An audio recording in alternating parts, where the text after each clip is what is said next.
So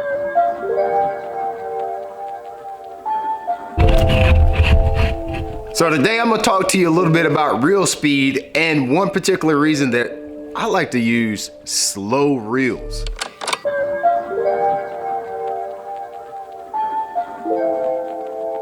Now, of course, in the industry right now, it seems like the faster reels is the trend right now. Everything's fast, fast, fast. Like they got all these reels that are drawing a lot of line really fast. That's good for certain situations, but I'm gonna tell you why I tend to go towards the other way. Slower reels. It's starting to get really hard to find slow gear ratio reels. And I'm gonna show you why I like to use slower gear ratio reels, why you need to think about that too before you make your next reel purchase. All right, so I got 3 reels here. I got one that is a 7.5 1 gear ratio reel, 8.3 1 gear ratio reel, a 6.8 to 1 gear ratio reel. There is still a use for slower reels. I know there's a lot of technology out there to go faster, faster, faster, faster, faster, and that's good for some things, but the slower reels still have a place. And if you're not buying slower reels, I promise you, you're missing some fish when you're out there on the water. So right now I'm spooling up a reel, and this is a 6.8 1 to gear ratio reel. What you're probably thinking is, why would I be spooling up a 6.8 1 to gear ratio reel? I'm putting 20-pound test line on it. Any guesses? Put it in the description box. Put it in the description box. You can't put it in the description box. Put it in the comment section. What do you think I'm going to be throwing with this particular reel right here? 20-pound test line. It's a 7-foot medium action rod. Actually, 7 foot 2. I can't talk today. 7 foot 2. 7 foot 2 inches. I think that's right. 7 foot 2 inches. Yeah, 7 foot 2 inches. Medium. It's a medium heavy, but it's really more like a medium action rod. 6.8 1 to gear ratio reel. 20-pound test fluorocarbon. What do you think I'm going to be throwing on this rod? Put it in the comment section before I go over there. I'm going to give you 3 seconds. So I'm not sure if you got it or not, but yes, Florida, fairly medium-sized rod and a slow reel, that equals chatterbait, my friend. Chatterbaits. So here's some of my selection of chatterbaits that I've got on my wall here. Premium jackhammer chatterbaits. That's gonna be my chatterbait rod from when I go to Florida.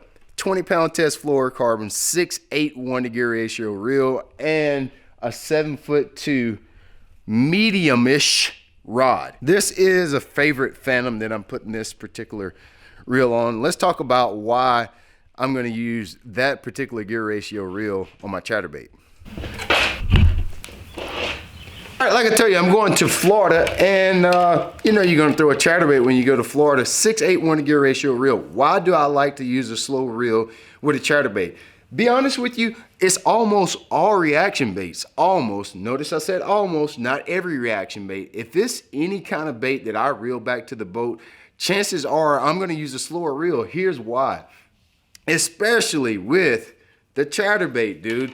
If you're not using a slower reel with a chatterbait, in almost, I'm going to go with about 95% of the situations that you're going to be in when you're fishing a chatterbait, you're probably working the bait too fast. Guys, I'm going to show you exactly what I'm talking about versus with a slow gear ratio reel versus a fast gear ratio reel. This is my whiteboard here. Now I'm going to use this black marker just to kind of represent the top of the water right here, okay? So this will be our water. Okay? Now, this is above the water here. This is below the water right here. So when we make a cast with a chatterbait, make a cast, bloop, it lands and hits the water right here. And what happens is we begin to retrieve our chatterbait back to the boat. We'll call the boat back over this way. We have what I would call an arc as it's retrieved back to the boat. The bait hits the water, and it starts to dive. It reaches its maximum depth somewhere halfway between you and where it's casting, and as you retrieve it back to the boat, it comes up and out of the water. Now, let's just pretend this arc right here, this red line, is a 7.5 to 1 gear ratio reel we're using on this cast. That's a 7.5 to 1 gear ratio reel on this cast, and this is what the arc looks like. That's how deep my bait will go. Let's just pretend This is just hypothetically, let's call this 2 foot at its deepest depth right here, which you can see the deepest part of this arc is right here. Now, let's make another cast. All right, we're gonna make another cast. I'll do this with the black pen. We're gonna make another cast, and this reel on this cast has a 6/8 to 1 gear ratio reel. We cast just as far with the 6/8 gear ratio reel, hypothetically, and we start to retrieve our chatterbait back to the boat, and it hits at the same spot. Basically, it's at the same depth. What happens is, since we're reeling slower, that chatterbait will start to get a little bit deeper because it's sinking slower. We're bringing it back to the boat. Because our reel is slower, the bait has more time to plane deeper, okay? So it goes deeper, and as we retrieve it back to the boat, back, it's up. And let's pretend this arc dives to about 5 foot right here. You see the difference there between using the 6/8 gear ratio reel and the 7/5 gear ratio reel, and why with the chatterbait this reel could possibly catch you more fish than the fast one. It's getting down here a little bit. Let's pretend there's some grass down here or something. Let's pretend there's a little bit of grass, or there's milfoil, or there's rock down here. That one on the 6/8 gear ratio reel is going to reach this a little bit better.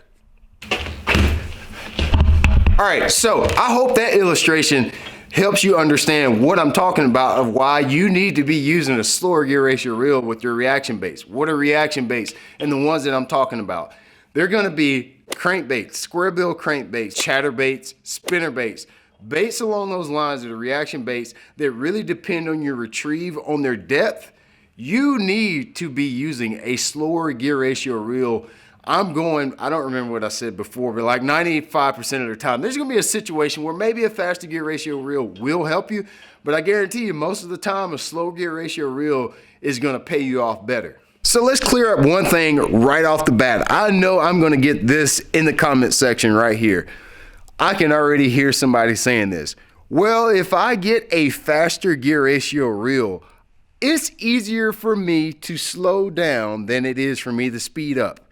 You, sir, are fake news. You get into cadence when you're fishing. You're running the trolling motor. You're talking on the phone. You're probably trying to text. Your wife is calling. You lose consciousness of how fast you're actually moving, especially in a tournament situation. Fish aren't biting. Most of the time in a tournament situation, things aren't going right, and you start to speed up. You need a liaison. You need a middleman to kind of be between you and the bait and help slow you down. That is our fishing reel, my friend. You need that fishing reel to be the right gear ratio reel to tone you down sometime. A 6/8 gear ratio reel, heck, use a 5 when the time calls for it, if you can find it. That's going to help you out a lot. Of course, when you're consciously thinking about it, and when you're not thinking about moving to the next spot, when you're not thinking about going here, is somebody on my spot? Do I have enough gas to get where I need to go? All that kind of stuff. When you're thinking about that as you fish, and I know you think about it. I know when you're out there casting, I know 60% of the time that your mind is somewhere else. Very rarely is our mind right where we are. But catching them is easy to do that, but when you're not, you're already thinking about the next spot you're going to go to, wherever you're going to go down the lake. Is the water muddy? Is the water clear? Is there laydowns there? I wonder, is the water going to be higher? Is it tide in or is it tide out? I know your mind is always somewhere else. And when you do that, most of the time, you're going to speed up. And then that's when you get in trouble when you use a faster gear ratio reel with these reaction baits, chatterbaits, crankbaits, spinnerbaits, things like that. So with that being said, no, you're wrong. It is not easier to slow down. You have to use the gear ratio reel if you're really serious about using these baits, if you're really serious about fishing, if you're really serious about becoming a better angler, you have to use different gear ratio reels for different techniques. So just to follow up, a couple baits that I think you really will pay off by using a slower gear ratio reel. Let's look at them here on my wall. Crankbaits, spinnerbaits. Oh, hey Luke, how you doing? I'm over here talking to Luke Clausen this morning. Any of the medium diving crankbaits like this one, and you're just gonna catch more fish. You're gonna actually snag less. The bait's gonna work just like it's supposed to. When you're out there casting, when you get a fish on with the slower gear ratio reel and treble hooks, I feel like you can stay hooked up with that fish a little bit better, because you don't want to rush it, because you're just going to pull those hooks out of his mouth. If the fish starts to jump, you can actually finesse that fish into biting. And I think every once in a while, let's just say you lose one fish instead of two, that can make the biggest difference in you winning a tournament or not winning a tournament.